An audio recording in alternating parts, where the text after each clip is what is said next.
Okay, sorry about that. So we're gonna do program every time. Program sustainability, practical applications. And we're gonna go through what does program sustainability really mean and addressing it in a comprehensive manner. How do we assess sustainability? And then we're gonna have a little interactive time to talk about some shared sustainability related insights. So hopefully you will stick around and jump on and discuss with us there. This is gonna be a little bit lighter than a lot of the CPEG webinars may be. We're gonna go through some things you've heard and seen before. And this is a topic hopefully you're all versed in, know a little bit about, have been working on a little bit. I'm just trying to give you some practical applications, looking forward into the last year of the grant and then into the following grant cycle and stuff and what to be looking for. So without further ado, I shall turn it over to Vladka. Yeah, hi, my name is Vladka Kovar, and I think most of you know me, but I am a senior evaluator with CPEG. And I'm really glad you can join us this morning to discuss this important topic of sustainability of programs. And I am deliberately saying discuss because, as Shannon mentioned, this is designed to be more interactive.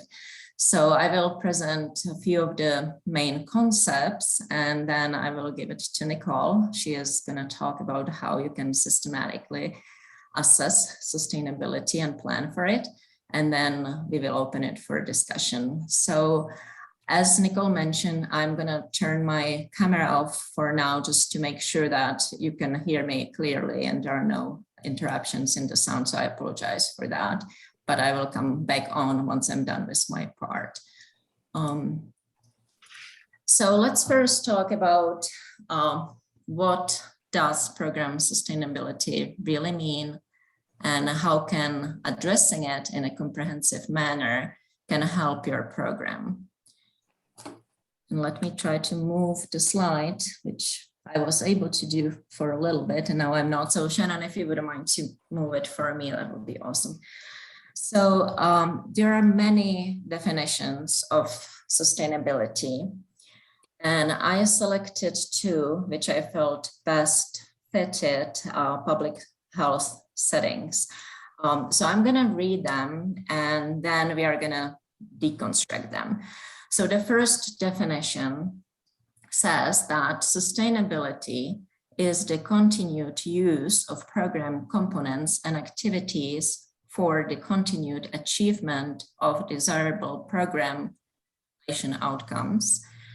And the second definition says that sustainability is the ability to maintain programming and its benefits over time. So now let's kind of look at it more in details.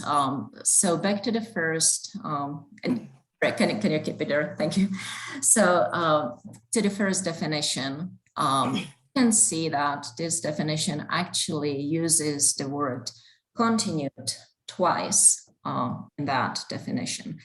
And it breaks the sustainability to four super important components. So it talks about continued, number one, program components, number two, activities, and then it talks about continued achievements in desirable program outcomes and population outcomes. So we can see those four important parts being part of the sustainability concept. And I think in this definition, the word desirable, it's pretty much the most important one, because what we want to continue is what is working, correct? And so if we would establish, and that's where evaluation comes as a very important part of the sustainability, because it helps us to establish what we are doing is working or not, if we are actually achieving those desirable program and population outcomes. So we have to make sure that that's happening so that we are sustaining something what is working. Or if we establish that that's not the case, then it also helps us to change the program components and the activities to continue to come to the desirable program and population outcomes. The second definition is pretty much the same as the first one, but it just bundles the program components and activities to programming, so maintain programming and its benefits over time. So the benefits in this second definition is meaning of the desirable program and population outcomes. So I think that's enough for the deconstruction. I just want to show you how we should be thinking about it as we go forward in this presentation. So if you, Shannon, if you wouldn't mind to move it one more slide, that would be awesome. So now let's, using that definition, talk about 4 important considerations related to sustainability. So we are going to touch on the fact that program sustainability is complex and may have different meanings for various programs at different times. We are going to talk about that program sustainability should be an essential part of overall program planning from the outset, that program sustainability needs to be reassessed periodically to align services with community needs and to create a strategy for adapting program to these changing needs.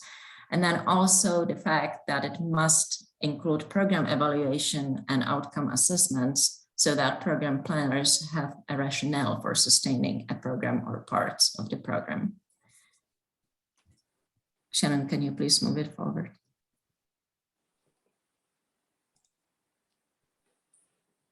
Thank you. So we hear very often that sustainability becomes reduced to funding. And this is kind of simplistic view, even though funding is super important. But if we reduce it to funding only, it leaves out all the other important components we just discussed. So based on the definition, we need to consider all the aspects and recognize that sustainability is different at different parts of the program development. So in a sense, it has a temporal aspect to it. And therefore, the priorities related to sustainment of the program might shift with time. And so, for example, for the new programs, the funding might be #1 priority in the sustainment of the program.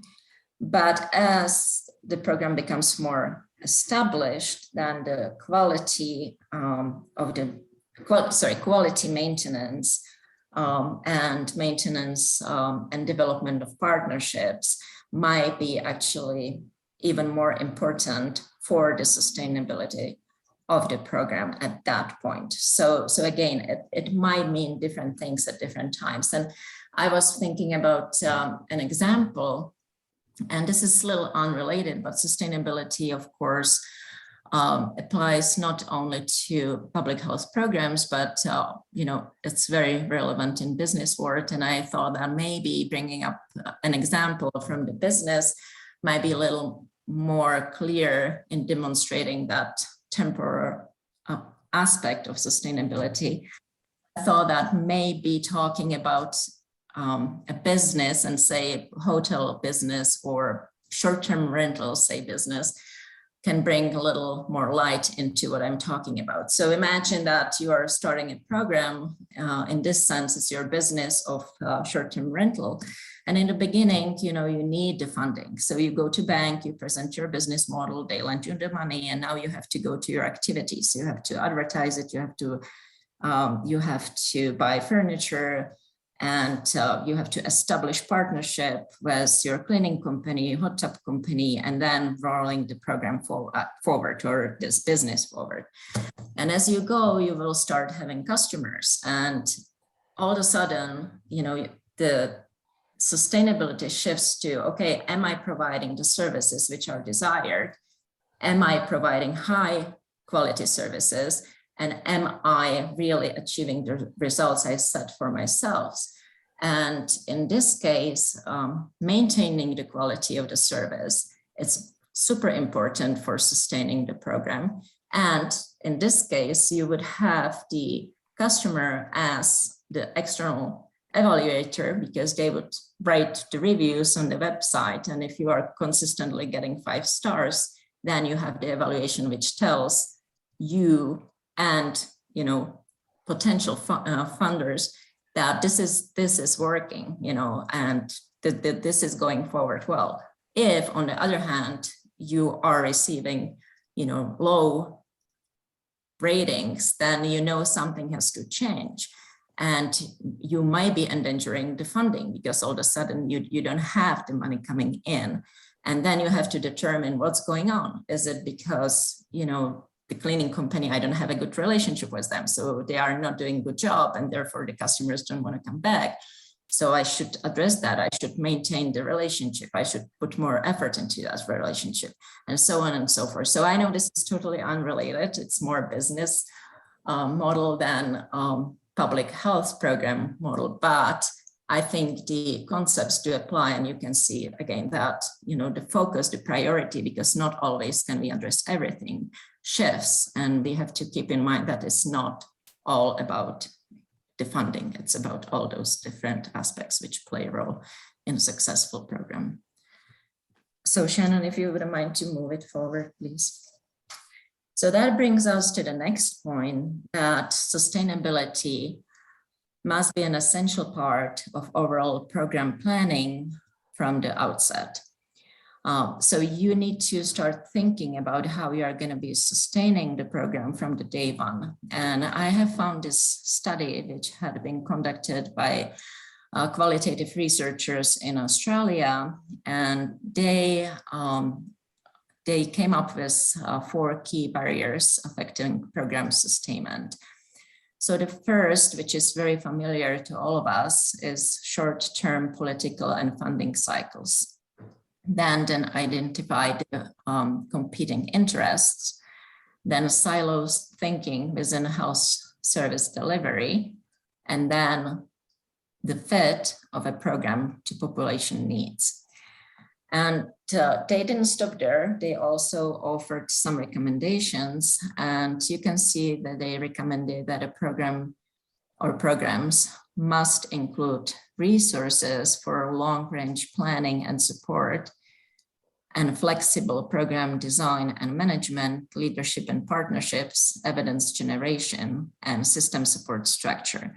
So again, in this recommendation, I think the word flexible is the most important because we need to be reassessing what's going on an ongoing basis and be able, in order to sustain the program, change how we are conducting the program and make sure that what we are doing leads to those planned outcomes. So we need to be super flexible, and we need to have tools to be able to do those assessments on pretty quick turnaround, and use it as a base for the roadmap for the future of the program.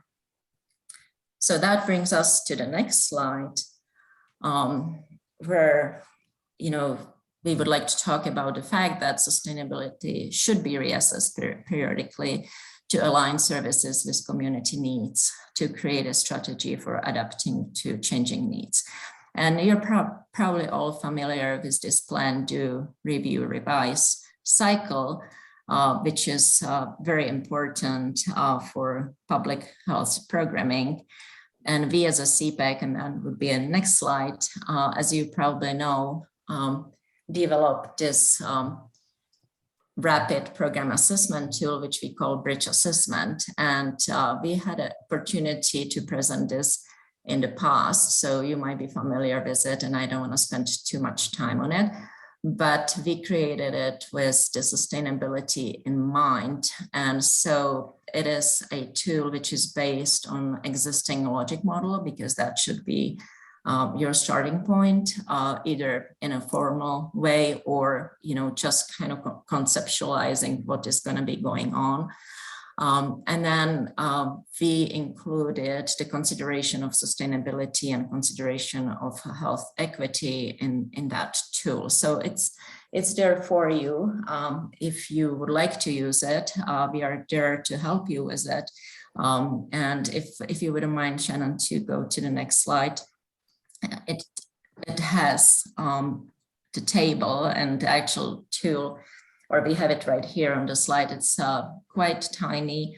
I'm not sure if you can see everything, but in order to see where we are and systematically assess where the program is and if there are any needs for changes, this tool pretty much lists all the input activities, reach, and populations based on your logic models or your original plans for the program, and then asks if those are still essential for the work going forward, if they had been established or accomplished or in place. If so, are they sustainable? And if not, what still has to happen? And then we ask about the work which still needs to be done and some contextual characteristics of the external environment. And so this is a assessment which can be done, as I said, very rapidly, but in a systematic way. It would answer where the program is and if there are any needs and what aspects which need to be tweaked and changed so that the program can move forward and still be relevant and still be achieving its goals. So if we can move to the next slide, please. And that's the last consideration in this presentation about the sustainability, where we are talking that it must include program evaluation and outcomes assessment so that program planners have a rationale for sustaining a program or parts of the program. Because as I mentioned in the beginning, when we were deconstructing the definition, we need to make sure that we want to sustain something what is achieving what it's set to achieve. But it might not be enough, because if you are achieving what you set to achieve, but you cannot demonstrate it, then you might be lowering your probability for possible future funding. So to assure that the funding can be continued, you need to demonstrate your achievements. And so that's when evaluation becomes really important part for the program sustainability. And also, as I mentioned previously, it also gives the chance to reassess the process and identify the weak points, and then offer the opportunity for program improvement and therefore better outcomes. So with that, I would like to give it to Nicole, and she is gonna talk about how we can assess sustainability in a systematic way. Thank you very much. Yes, I'm going to discuss one of the tools that is out there, but you'll actually get to hear a lot of the same points that Block has already been sharing throughout the process of the specific tool. The tool that I have used and is out there, but it is, again, there's, as we were saying, this one is more of general. The bridge assessment is a really nice one that's more specific to tobacco programs, and that has a rapid turnaround, where this one would take a little bit of meetings and cycles to do. The one I'm going to present is the Program Sustainability Assessment Tool, PSAT. It was developed by the Center of Public Health Science, System Science at the Washington University in St. Louis. I'm going to give you a little bit of background just because it's interesting how it got developed. In 2005 and 2008, there was a massive funding cut that happened among the state tobacco programs. And the CDC early on noticed something happening. They noticed that there's programs that had less funding, but were able to do the sustainability work and still continue their work, or there was others that were struggling. So they were kind of wondering what was going on beyond the funding.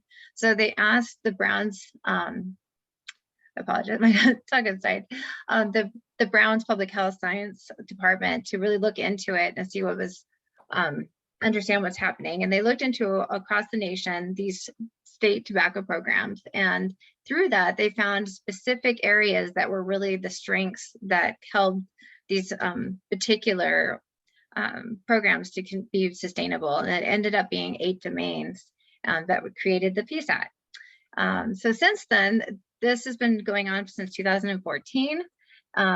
They are both nationally and internationally now used. It's over 10,000 assessments have been done. It's gone across public health programs to education, and now there's even a clinical, basically it's a CSAP, and it does clinical work on there. So I just wanted to give you a background on what the sustainability framework looks like. It has a small set of organizational and contextual domains that help really build the capacity of maintaining a program. And these 8 areas is a nice little circle is environmental support, which is having a supportive internal within that organization and external climate of your program. The funding stability is a piece in there, and it's a consistent financial base of your program, but it also is kind of stated over and over that we know that funding is really important. It is not the whole picture. These 8 domains all work together, and you can strengthen one area of partnerships and it can really help the funding stability. So these are really interconnected. So then the next one is a partnership. It's really cultivating those connections between your program and its stakeholders. Then there's organizational capacity, which is having that internal support and resources that are needed to really effectively manage in your efforts and your activities. This piece is the program evaluation that has been discussed again, is assessing your program to inform planning and document results. And that is a continuous thing to do too. Talking about that flexibility piece, you've got program adaptation. And I've actually seen this personally in one of the programs I've worked with. This was key for COVID and how they can shift their work and how they can make it effective. Everyone knows that shift to telehealth was a big help. So this is taking action to adapt your efforts to ensure that there's an ongoing effectiveness of your program. Communication, strategic communication between stakeholders and the public and the community you're working with about your program.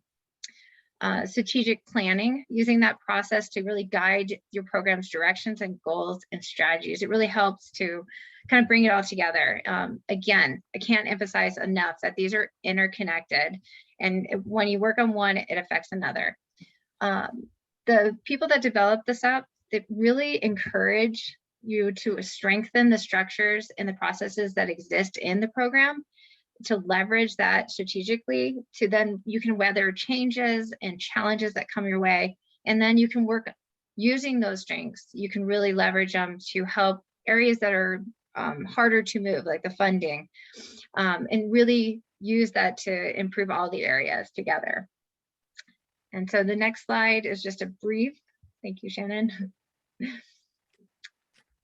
If you could go to the next slide, Shannon, when you get a chance. So this slide is just a really brief kind of an understanding of the process. It does take about, if you did the whole process, it takes 3 to 4 meetings of a group of at least more than 5 people, no more than 12, of just really working together. So the first place is to really understand and go deep, sorry about that, diving deeper into the domains to really understand what they mean, and maybe even looking at some of the actionable items that can happen within them. And then you would take an assessment, and the assessment is done individually, and then it's aggregated into a group results. So this is done online, and this is actually free to anyone. So the links below, you can do this just yourself, or you can do it with your organization. It's completely free. And then you can come together and really evaluate the overall scores in these domains, but you can actually go through each question with everyone, and you get a really good feel of where everyone's at and where everyone's understanding is. Because someone that's working in the communication area might not understand that you're working. Yes, we do have organizational capacity to do even more outreach. It really connects people strategically inside the organization of what's going on. The next two, between the assessment and plan, of course, plan has a couple more, because you pick actually maybe 1 or 2 domains to really focus on, and they can be your strengths. They can be ones that you feel like you can get movement in, and then you really look at what can be be done in a timeline that is defined by your organization. It can be a timeline that's 6 months to a 3-year plan. You really wouldn't want to go past 3 years, because then it's something that you really want to get a good movement of your sustainability piece, and then you can reassess for another 3 years. So once you get into the domains you want to work in, there's actionable items, and you come together and figure out what's going to really work, what resources you have besides funding, and then you make basically an implementation plan. It's very similar, if I've seen before, of what you can do for that sustainability piece. And then that can actually be used in nice RFAs too. You can use it in different ways to show that you have a plan for your sustainability piece of your program. So the bottom is links for the overall PSAT, and then later you'll see some ones that I pulled out because Brown's Institute has done an amazing job of giving resources for all of the domains. So if you wanted to just use the site for areas on communication, they have places to go for resources on that, partnerships, how to assess it. So I recommend just at least looking at it. But again, it is an overall general assessment, and it's a great tool, but it does take time. So I think because you really do want to repeat your sustainability a lot, I think the bridge assessment is a really good tool for tobacco programming. And on that, I will send it to Shannon.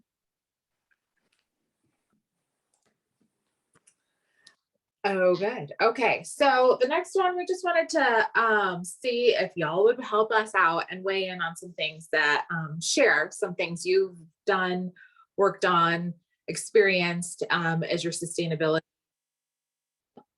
journey is going on. So we'll open it up if anyone has any commentary on things that have happened, things that have worked for you, things you've tried before. We can also do if you have any questions for Vladka or Nicole about any of the things they've presented here. We don't have a huge group on the line, so go ahead and speak up.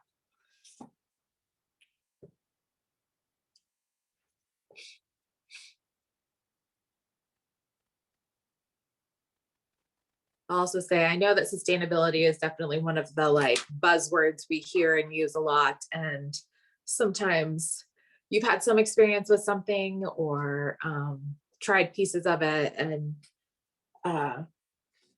we're all just trying to see where we can fit our programs into other programs, partly for the integration and the added power that we can leverage that way, and other times because funding isn't always secured for forever.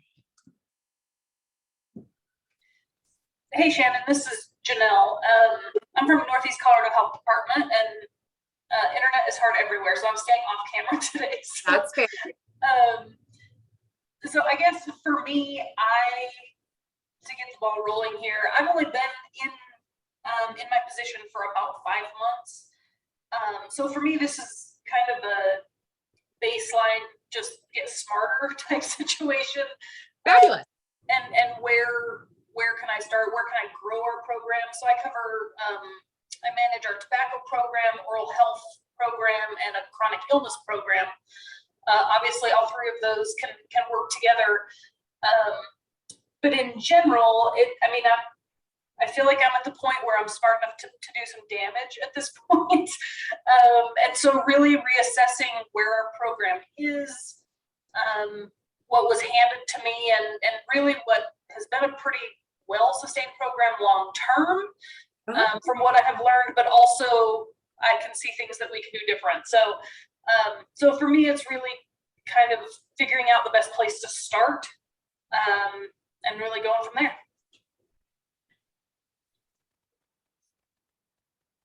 I love it. Got to start somewhere. So if I can say,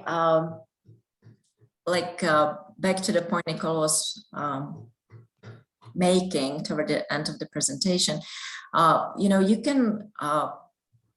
could use the tool she described, but it's time consuming. And so I don't want to be advertising the bridge assessment. But I think that might be a good starting point if you kind of want to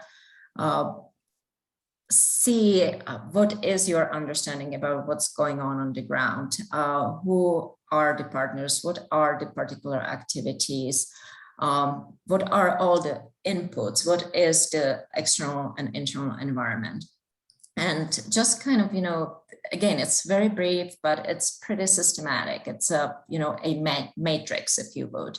And that could lead you to quickly defining the strong points and the weaker points. And also, the TAs and the POCs, they agreed that they would be willing to review it and provide their input. So I think that might be, a good starting point for you. And if you wanted us to help you with that, we certainly could. I don't know if it answers your question. Or as I said, if you wanted to go more into the details, then the tool Nicole was talking about, it's great. Yeah, no, I appreciate that. So I've talked to my POC actually a little bit about the bridge assessment and the fact that that's an option for us. And again, so I don't know that I even have a specific question, to be completely honest with you. It's really just, again, learning about the options that I do have, so that when we're to the point where I feel like we're ready to do a full-on assessment, that I'll have at least some tools available. But I have had some conversation about the bridge assessment up to now. So, but I appreciate the perspective. I would also like to add, it's because you said you have the oral and the chronic disease. The assessment would work really well with those too. And then when you have those maybe like 3 matrices, you could actually see what crosses, and really you can kind of work together in that. Because I know siloing is the barrier. Sometimes you can find interconnecting resources. So that might be a great thing too. Yeah, no, that's, I've actually started that process, just again, connecting dots already. And again, we are super rural, cover a huge area. And so it also throws a different dynamic into the people aspect of it. So when we cover 6 counties and, tons of little towns, you start talking about a lot of people and networking. And the good news is, once you get into some of those locations, it's the same people involved in all the programs. So, there are some benefits to it. But. Yeah, I know it can get complicated, but what I wanna also mention is that you are finding yourself in this new environment, trying to figure out the different moving parts of the program. Those assessments we presented are also designed to kind of function as the internal institutional memory, if you would. So if, somebody is new to the program, they can quickly look at those assessments, and instead of trying to, find the information in different places and make sense of everything, it's kind of right there for them. So that's another point I want to make about those assessments, that they can be used as a quick review tool for new people during their onboarding. Good point. Thank you.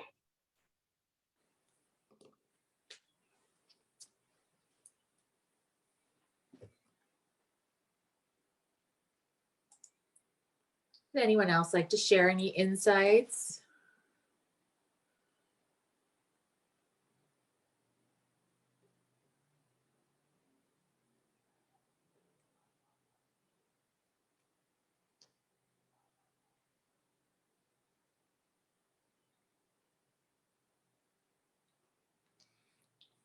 Jennifer Schwartz is really good at holding a calm, blank line so that people can really bring it together. And I can't handle the silence.